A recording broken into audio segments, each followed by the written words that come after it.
Matapos ipatupad ang maximum suggested retail price o MSRP para sa imported na bigas noong Marso at 31, muling inihayag ng isang grupo ng mga magsasaka na pinapayaman lamang ng kasalukuyang gobyerno ang mga importer. Kung bakit, alamin sa report ni Verhil Parba.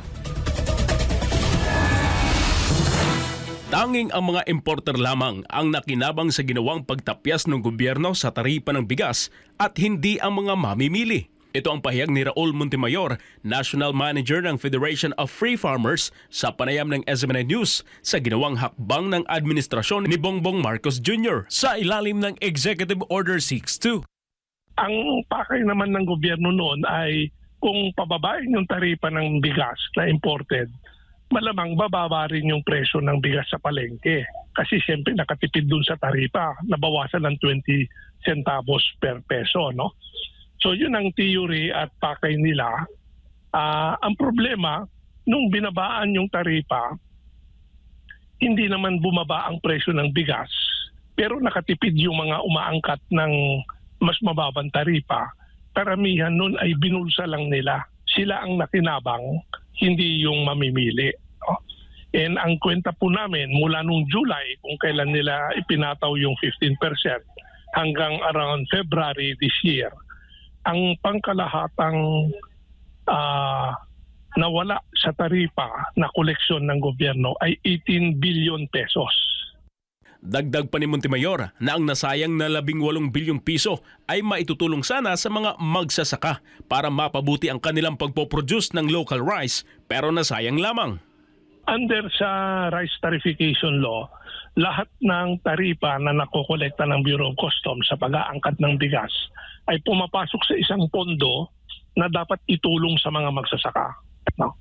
Kaya yung 18 billion na yan, nawalan yung gobyerno, nawalan din yung magsasaka ng 18 billion. No? Kaya in the end, hindi nakinabang yung mamimili, yumaman yung mga importer at saka trader, at nawalan pa yung mga magsasaka ng 18 billion. No? Hindi dapat ganyan yung policy ng gobyerno. Sayang, no? At napakalaking halaga.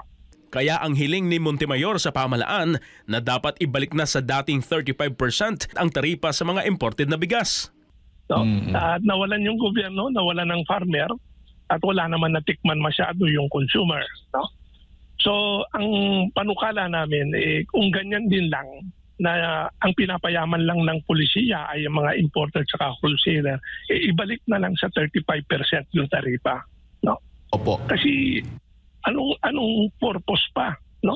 Lalo yung pinapayaman yung mga hindi na mayayaman na, no? So ibalik na sa 35% at magkakaroon ng pondo uli para sa mga magsasaka at doon mo sabayan ng MSRP.